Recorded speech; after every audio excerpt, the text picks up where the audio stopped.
The final score, Eastleigh 0, Wrexham 2, and what an impressive performance by Wrexham. Best performance of the season? I could make a case for that. Best away performance of the season? I could make an even stronger case for that. That was comprehensive. That's how champions play. And let's remember, this was a very difficult surface. No criticism of Eastleigh intended in that. They did brilliantly to beat the conditions and actually get the game on. That was superb work by them. But the pitch had frozen patches at the start. Right there it goes ahead, but those patches got harder and harder to play on as the game went on, and yet Wrexham adapted brilliantly, were dominant, and could have won by more. But frankly, in the second half, you felt were, yeah, enjoying a nice exercise in game management. So one change to the Wrexham side, an interesting one as well. Andy Cannon, of course, a new signing and a very exciting new signing too, for my money, wasn't ever going to be available for this match. But James Jones made way. Tom O'Connor came in. I think a message that we have now got a lot of strength and depth in midfield. Rotation may well be the order of the day, and also that the players have to keep their standards high and start to dominate the middle of the pitch in away games. For me, our away form's already turned impressive since the Boreham Wood match, but this was really the peak of it. We nearly scored after 62 seconds, in fact. Wrexham coming forwards, Palmer pulling in a cross, which took a deflection and dropped behind Mullen outside the box. He turned and tried to curl it with his left foot from just right of the D, which bent around the goalkeeper and just scraped the far post, didn't quite go in. But this was just the start of an extremely fast start by Wrexham. From the beginning, we dominated. Tom O'Connor was anchoring midfield, interestingly, allowing Luke Young to play on the right side of James Jones' role, just driving up and down the centre of the pitch. And O'Connor was in command of the game. And Eastleigh found themselves in trouble. They were struggling to find their strikers. They were really unable to hit the target man Whitehall, and when they did, Wrexham snuffed them out. And Wrexham, with the wing backs high up the pitch, were really causing issues, and like I said, were controlling the centre of the pitch. The next chance came after 4 minutes. It was a ball in from the right hand side by Young. A defender headed it square, another defender headed it weakly to the edge of the area, and Callum McFadden running onto it tried an acrobatic volley as the ball was quite high and sliced it over the bar. For me, maybe he had time to take a touch and come onto it and turn it into a very real opportunity. Anyway, Wrexham kept pushing on, and within a minute had gone close again. Lee was starting to pull the strings in midfield. He whipped the ball over to the right-hand side to Anthony Ford. Left-footed cross from him. Young timed his run head well and had a free header on goal from about 10 yards out, but didn't make proper contact with it, put it into the ground, and the ball bounced up quite slowly for the goalkeeper to make a simple save. Young will have known that was an opportunity. So Wrexham kept pushing, kept probing. Lee looking very inventive. Young making his presence felt in the opposing half, and after a quarter of an hour had a shout for a penalty, a hopeful shout, I've got to admit, and having seen it again, I don't think it is a penalty, but it was worth mentioning. Young off the ball, running across the box, Carter running across the back of him, knocked him down, clipped his heel. It was one of those that, I don't think it's a penalty at all. But you see them given sometimes when players are running behind somebody. I must be honest, when I see them given, I wonder why. Because it clearly is an accidental coming together. But sort of foul you might get on the halfway line. But yeah, the ref was quite right to handle it the way he did. A couple of minutes later, though, the dam broke. Wrexham applied a period of sustained pressure, which culminated in a superb first goal. It all began with Ford again on the right-hand side. Wrexham are constantly releasing Ford down the right, isolated against Kelly, the left-back, who did well to stop Ford from going past him. But the problem is Ford's got such quality, he doesn't need to get past his man to pull back a quality ball. And so he was really a source of danger, especially in the first half hour. Ford on this occasion pulling the ball inside, and Young had a great chance about 15 yards out, allowed space in the box. He drove it with power, but luckily for Eastleigh, the player who came across to defend him did manage to close down the space, block his sight of goal, and he got a good block on the shot. It went for a corner. Young whipped that corner into the 6-yard box, where it flew dangerously across the face of goal. Nobody could quite make contact with it, and it was flicked on again in the end by Whitehall for a throw-in, and Wrexham scored from that throw. Tozer taking it short to Lee and working a nice little combination. The ball fed inside to Young again in a shooting position. It looked like he'd pulled the trigger. He did brilliantly well. He was deceiving the defence. He set himself. The defenders all started to brace themselves to make a block, and he played a beautiful defence-splitting pass across the penalty area to Tozer, who had come in from the flank after taking the throw-in, and he met it with a brilliant, powerful, side-footed, right-footed hit from the left side of the box, which whistled over McConnell, hit the bottom of the bar on the way in. A fabulous strike, one of those that you look at straight over the keeper's head and think, could he have done better? And you quickly realise, no, because Tozer hit it so truly, you'd have to make a phenomenal save to deny him. Paul McConnell would have another worldie past him before the half was out.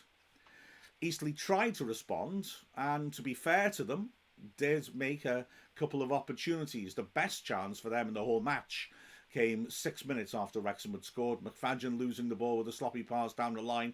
The ball was recirculated to Hill, who in the first half was certainly Eastleigh's most threatening player. He pulled in a quick ball, and McQuillan running onto it about 15 yards out, found himself in a little bit of space, hit the ball firmly, but the ball struck the bar before Howard could respond and went over. A couple of minutes later, another half chance as Hill cut inside from the left, but he pulled his shot, and it was an easy save for Howard, Lowdown from his right as the shot came in quite gently from 20 yards out. And then normal service was resumed as Wrexham again pushed on. Ford once more prominent, pulling it inside. Young from the edge of the box, trying to rip a shot in. Again, the defender got quite close to him and didn't give him a proper sight of goal, and his shot hit the side netting, about a foot less on it, and he put it into the bottom corner. And then Wrexham finished the half strongly. And a little fright, although it wouldn't have counted, when the ball was knocked over the top for Hill to run on to Ford. The last defender made him a bit of a mess of his interception, and Hill looked like he was going to beat Howard to it. Howard was quick off his line to get there. The flag went up, actually, so Hill wouldn't have scored a goal even if he had got it into the net. It wouldn't have counted. But Howard launched it straight up the pitch. Palmer flicked it on, and Mullen, running between the two centre-backs, just couldn't quite reach it as he ran into the box, so he'd have had a glorious opportunity. A couple of minutes after that, really, Eastleigh should have been reduced to 10 men, and I guess I reluctantly have got to come on to Eastleigh's behaviour. I did make a little bit of a rant at the start of the commentary yesterday, saying that Eastleigh's, in recent years, have become a very cynical team who clearly make a policy of mobbing the referee and complaining about absolutely everything, whether there's any justification in it or not. And I noticed that last week in their brief highlights of the game, they did it twice. Both times, to be fair, I think with justification, but nonetheless, it's a bit ugly. They had been jumping into tackles and accumulating yellow cards. I suggested before the match they're the sort of side you need a strong ref against. And we got one. Mulhall, the referee, was excellent, I thought. Except he could have shown a red card 3 minutes before the break. McFadden had the ball, played it down the line. McQuillan jumped in. It was late. It was over the top of the ball, studs up, and it was powerful. And he hit McFadden on the ankle. Thankfully, he didn't do any lasting damage. McFadden was able to continue, but it was a shocking challenge. He got booked for it. He was lucky to get booked for it, in all honesty. Wrexham, though, had a chance to punish Eastleigh further and took the decisive grip of the game in terms of the scoreline, and the decisive grip of the games in terms of the pattern of play started in the first minute. In the second minute of added time, Wrexham again with a wonderful, wonderful goal. The ball fed into Tozer, kept it, well, bang bang, corner came in, Tozer kept the ball alive. Eastleigh was sloppy and not getting it away quickly, and Tozer did well to fight for it. The ball was recirculated again by Wrexham outside the box, and ultimately Lee clipped a nice ball into the edge of the area where Hayden was, and huge credit to Hayden. Back to goal. He was a full-on Ollie Palmer, this was. Beautiful first touch, because the ball was coming a bit awkwardly to him. Held it up, holding his man off, and then rolled it square for Lee, and Lee slightly adjusted himself. The pass wasn't quite in his path, and then hit the most glorious strike with the inside of his right foot, which it dipped amazingly over the keeper. It was a wonderful finish. I mean, if I can try and describe it, imagine he's looking to curl it into the top right corner. He hits it with that sort of contact, but tilted slightly on its axis, so it sort of curves around and over the keeper, and instead of coming back in, it's dipping and drops over the bar. Again, McConnell with a shot pretty much straight over his head, and you sort of often think, can the keeper do better? But when you look at it, no, because when the ball goes over his head, it's too high, it's out of his reach, and it dipped alarmingly and dropped into the net. Absolutely wonderful skill by Lee, and Wrexham had deserved breathing space by the break, and started the second half straight away, putting pressure on. Immediately, Wrexham played the ball forwards from the kick-off. Palmer knocks it down, and Mullin is fouled on the edge of the area. Tom O'Connor steps up to take the free kick, curls it around the left side of the wall, and brings it back, just not quite enough, and it hits the side netting. Again, if that free kick was about a foot further out, he'd have scored an exquisite free kick. And Wrexham continued to have their foot on Eastleigh's throat. Eastleigh made a number of substitutions as the half went on, and they didn't have any impact on the game. Wrexham had them comfortably at arm's length, and frankly, in the second half, Wrexham's intensity went down a bit as they just controlled the game, but Eastleigh had absolutely no threat in the Wrexham box. Wrexham dominant and magnificently so. Mullin picking the ball up again from a Palmer flick, squared it to Lee. He carried it forwards and then drove a shot from the edge area, which he slightly pulled, and it just scraped past the left post. McFadden had made an excellent run down the left, and maybe Lee should have just rolled him in. Another opportunity came with a long throw-in by Tozer, which was clear to the edge of the area. O'Connor challenged for it and created a loose ball, and Lee tried from virtually the same range as his goal, tried again to score with a beauty. This time it was coming high, and he hit a terrific snap volley. How he kept it down, I don't know. And how McConnell saved it, I don't know. This was a wonderful save. He leapt high and just tipped it over. Absolutely class save, or Lee would have had a second goal. Wrexham threatened as well from the resulting corner.